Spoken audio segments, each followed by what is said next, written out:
plus. You can just write them down, like if you want to be sure of whatever that you're saying. Just write them down.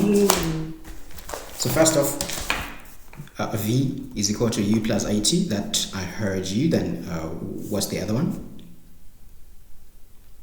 The other one is B squared is equal to U squared plus 2AS. U squared plus 2AS. V squared is equal to U squared plus 2AS. Then the last one? The last one is S is equal to UT plus 1 over 2 AT squared. AT squared. And remember, we can manipulate these items. I think we discussed that. It is not my concern today. So that is usually the thing that I'm saying here.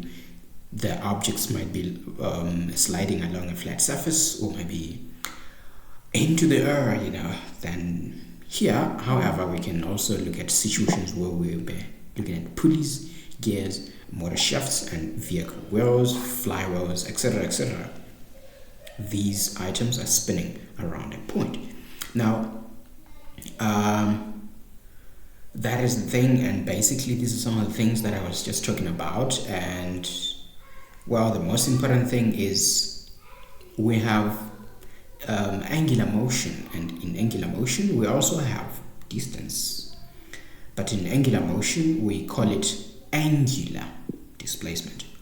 If you have displacement in linear, you call it angular whatever in rotational motion or in angular motion, right? So if you have displacement s in linear motion, in angular motion you'll be having angular displacement. Your velocity in linear motion, in angular motion you'll be having angular velocity. You have acceleration in linear motion, in rotational or angular motion you will be having angular acceleration. Time, however, we don't have angular time, it's just time. Okay, so that is the thing. Yes, that is the thing. So these things actually, they are related in a way. S is related to theta, V is related to omega, alpha, and A, they are all related. I also indicated that in this particular lesson. We are going to be focusing mainly in radians. So the angle of rotation, the angular displacement, is measured in radians, okay? Instead of saying degrees, we're just going to say what? Radians. Okay?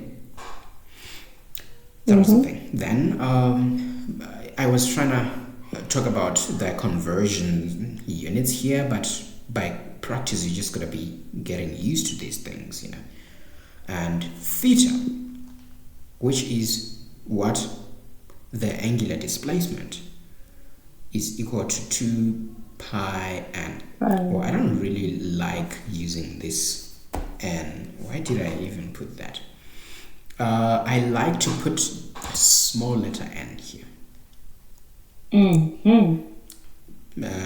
So that it means the real thing that I want it to be. So n is the number of revolutions. If you have capital letter N, you are no longer calculating theta, you are now calculating omega. And however, omega is also, it is defined as the rate of change of angular displacement. So angular velocity is the rate of change of angular displacement. So whenever you're saying rate of change, you're dividing by time. It's the rate of change of angular displacement. So omega is equal to theta over t. Theta is measured in radians over time, over seconds. So that is why we end up with the units radians per second, So that is the thing, and boom, we get that. Here's the thing, please understand the conversion This one, actually, I want to put the capital letter N here. I'm going to change it. So N, we're talking about the rotational speed. If it is in revolutions per minute, you need to divide by 60 in order for you to get it to revolutions per second. And the other thing is, like I said, if you put a capital letter N, you are now talking about omega. If you put small n, you're talking about the number of revolutions. This capital letter N means the rotational speed. It is the speed.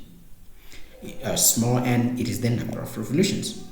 These are revolutions per minute, or sometimes revolutions per second. Here's the other thing, you should appreciate the relationship between these. So I said these items are related by the radius, all of them, right? Let's just go back a little bit. Like I said, displacement, angular displacement, velocity, angular velocity, acceleration, angular acceleration. All of these three are related, or they are literally connected. They can be connected to each other by the radius, okay? So that was the thing that I was talking about here. So you're going to see that these formulas, how they are in the formula sheet, please, you don't want to write the wrong things and say a theta is equal to 2, and then you say r as, my god, why would you do that? Because you have these things in the formula sheet, right? So just know that these items, s is equal to r theta. You find it sometimes they put capital letter R here, maybe capital letter S. You just need to know that they are just talking about displacement and angular displacement, which is theta. We also have v, which is omega r. Others, they would love to say omega r. You know, it's nicer that way. It's nicer that way. You would find maybe, putting it outside, you'd find you might find also capital letter R there. Others would put it that way. So just appreciate anything. They are still referring to the same thing. All right. Here's the thing. I want you to appreciate the diameter. Sometimes, most of the times, you see that the statement will be giving you the diameter, and you would need to use the radius in your calculations. So please normalize dividing the diameter by 2 if you're not given the radius, so that you will be able to find the radius, okay? Yes. Good. Then the other thing, I mentioned that, so please also appreciate that angular acceleration, for you might use those equations. Look at the way they just changed. Remember I said alpha is acceleration, right? Angular acceleration, to be more specific. Remember from your linear equations, you said v is equal to u plus at. U plus at. V refers to what? The final velocity, right? Mm. Then u refers to the initial velocity. Then a is the acceleration and t is the time. We're still talking about velocity. Omega is representing the angular velocity. Omega 2, don't call it w, you know, I mean, why do people like to do that? It's omega, and omega 2 is equal to omega 1 plus alpha t, and you are talking about initial angular velocity here. Yes.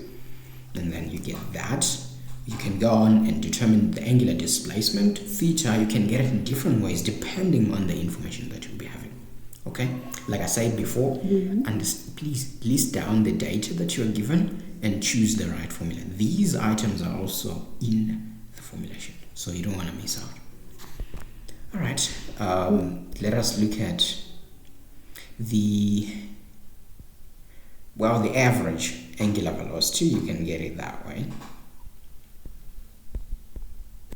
That's cool. We can also have a set of systems, the pulleys.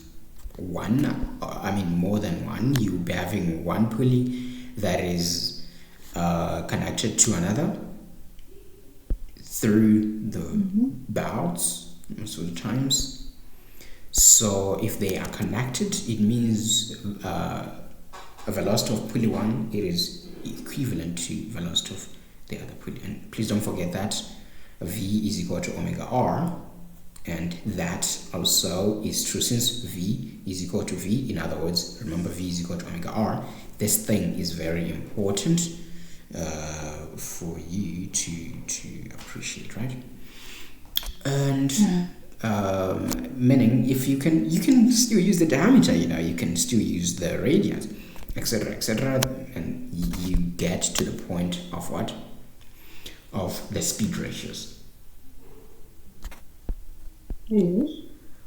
Okay, so it's just like this, it's just like that. Here are a couple of examples. I also extracted examples from the November 2022, basically lessons 3 and 4. They were being extracted. I was extracting questions from November 2022 and I think the previous year, previous trimester. So there we go. We have a track wheel that has a diameter of 100 centimeters and it is accelerating from 6 to 14 radians per second in 13 seconds, and they want you to calculate angular acceleration and angular displacement. The first thing that you need to do is to list down the data, and if you look at it, I did it in a very nice way here. We have the diameter of 100 centimeters. You need to convert to meters, please. If you're given in millimeters, multiply by 10 to the power of negative 3, convert it to meters. If you're given in centimeters, multiply by 10 to the power of negative 2, and you get your answer in centimeters. And then they said the diameter is that, so you can divide by 2 to get the radius. Omega 1, they said from 6, so omega 1 is 6, omega 2 is 14. And then they said in 13 seconds, so our t is equal to 13, right? So looking at the data that we're given, we have omega 1, omega 2, and t, and they wanted alpha. So we just use the formula, which really connects the three. It's more like projectile motion, honestly, in angular motion. Then you substitute the things, you do the things, and you just get your answer right away. Cool. Here's the other thing. 2.2.2 theta is equal to that. Also, because we're talking about, we have omega 1, omega 2, and time, and by looking at the formulas from the formula sheet, you just need to take that, substitute, and get your answers right away. And then I was just substituting here. You can just plug out right through. Here is another question. A motor car wheel has an effective diameter of 600 millimeters. Then it is traveling at 120 kilometers per hour. Well, it's also very important for you to convert kilometers per hour to meters per second, okay? Yes. And for us, the way we do it, we divide by 30.6. Well, 30.6, and then you're done. You might say 120 times 10 to the power of 3 divided by 30,600. I don't mind, but I'll, if I say 3.6, I just limit my ink and energy. I save it for better things. Okay, so that is the thing. And the angular velocity, you can go on and, if you have the radius, you can determine the angular velocity just like that. So basically that is the thing. And retardation, it simply means that your answer is likely gonna be negative. It's Okay. deceleration. Angular Oh, okay. retardation is basically like they are saying calculate acceleration, but in the opposite direction. It's deceleration, and your answer usually, or actually supposed to be negative because it's decelerating, you know. Uh-huh. That's basically it. And please don't forget that acceleration in a linear motion is usually what? Meters per second squared, isn't it? Yes. Am I right? Acceleration, it's in meters per second Squared. squared. Because velocity is the one which is in meters per second, right? Yes. Nice. Meaning acceleration is radians. Alpha, angular acceleration, becomes um, uh, radians per second squared. Yes. Nice. So that was the thing that I was just saying there. Then here's another example. We have a motorbike wheel that has a diameter of 750 millimeters, and it is rotating at 105 revolutions per minute. Calculate what? Alpha. Speed. Speed is the velocity, isn't it? And distance traveled. Distance.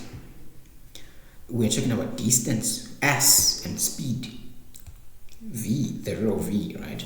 And angular velocity was the first thing. Angular velocity is omega, right? So if you look at this again, here I just want to do this. The diameter is 750 millimeters times 10 to the power of negative 3. It gives you 0.75. The radius is 0.375 if you divide by 2. Then the other thing that we have, the rotational speed is dividing by 60, remember, and the time you also need to convert those 15 minutes to seconds. And that is what we have. And then they say what? Angular velocity. And here again, like I said, I want you to appreciate capital letter N. Okay. So omega is equal to 2 pi n.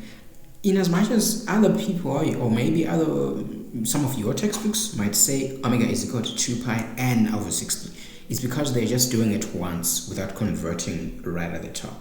I don't mind. I mean, it's cool. It's also cool, you know. So that is the thing. If you substitute that, please don't forget to put your answers to 3 decimal places, okay? Then they wanted V. Remember, V is related to omega by R, and substituting gives us that. And distance traveled, you know, you can use that, or if you had angular velocity, angular displacement, maybe you're just gonna use it by R. But since we have time, displacement is equal to velocity times time, and then you get that, okay? Alright, so that is the thing, and basically that was it. These are now a bunch of questions which I was just adding, which you might need to answer at the end of this. Do you have any questions regarding the items that we covered so far? Here, blank. No, correct. We're good. It's good. For the past week we've been doing angular motion. Pardon? We've been doing angular motion in school. Others have been teaching us about Okay. angular motion all the time. Okay, that's nice. So basically, it's gonna be helpful. Then the next time that you're gonna be meeting, we're just gonna continue with. We're just gonna move on to the next lessons.